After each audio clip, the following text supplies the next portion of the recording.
your whole performance is tongue-in-cheek. How much of it's done with this? Is it all done with a sense of humor? I think, yeah, I do. I think it's a lot of what I do is well, not a sense of irony, you know. I think it's good to see someone, a performer or whatever, and say, now, does she mean that or doesn't she? Because it makes you ask questions, and it makes you see that there's two sides to every story, and everything isn't cut and dry, everything's black, everything isn't black and white, you know.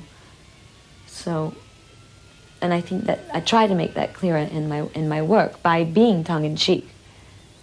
So, I never want to be taken completely seriously. I think that that's the death of anyone. Of course. Well, that is the problem, isn't it? That people think you mean it most of the time, don't they?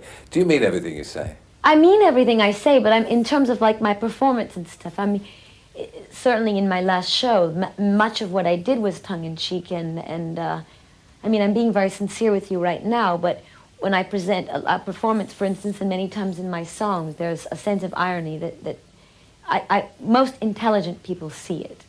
And the people that don't, well, they don't. I mean, everyone can't love everything that you do. You seem to lead from the front. Indeed. Would you say that people are frightened of you? Sometimes, yes. What is it about you that frightens people? My boldness, because I'm very confrontational, yeah. You know, and I think it's hard for people to hide from me when they meet me. Are you frightened of anybody yourself? I suppose I have been, yeah. Yeah. What makes you nervous of people? I feel the most nervous around people who can't be honest with me, who can't look me in the eye, who are afraid of really presenting themselves to me and being honest. Were you always powerful? Were you always confrontational? Have you changed? I don't know if I've always been powerful, but I certainly have always been confrontational, yes. Do you like being powerful? Do you like power? Who doesn't? Well, not everybody. Do you like really? the Name one person who doesn't like power. No, everybody wants to be famous. No, it's not. It's not just fame. It's power. Is anyone can have power. I mean, it's how you feel about yourself. It's how you carry yourself. It's the effect that you have on people. It doesn't necessarily. It's not synonymous with fame, and I think that I don't think you would find a human being on this earth that wasn't interested in power. Yes, it's how you exercise it, of course, isn't it? Yeah. Do you think you exercise it properly? Yes, I do. Yes. Is anybody likely to tell you to your face if you don't? There are many people who disagree with my opinions and my points of views and the way that I live my life or carry on, and they're welcome to their opinions. But within your own circle, is there anybody who ever disagrees with you? Yes. What do you do to them?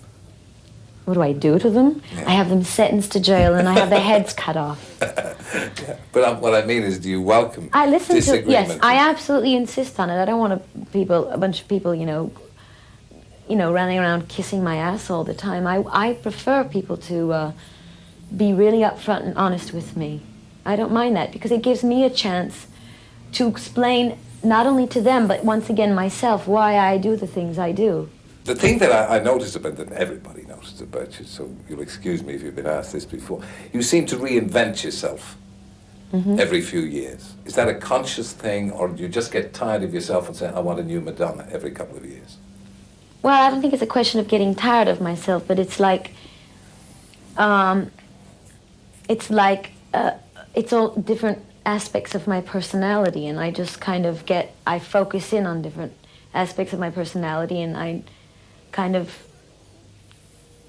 get very involved in it, you know. I mean, like sometimes I'll feel very vulnerable and that's how I'll appear. Sometimes I'll feel very strong and that's how I'll appear. I mean, I don't think there's a big difference between what I do and what, say, De Niro does when he gets completely involved in a character, and for that 6 months or whatever, he walks around all day long with his, you know, weighing 40 pounds more than he does, with long hair or whatever, and he completely changes, you know, his appearance. And you know, obviously he's searching out, you know, I don't think an actor chooses to do roles in movies that he can't somehow relate to in some way, you know. So in a way, I think it's very similar. You know, I'm just kind of acting out different parts of my personality.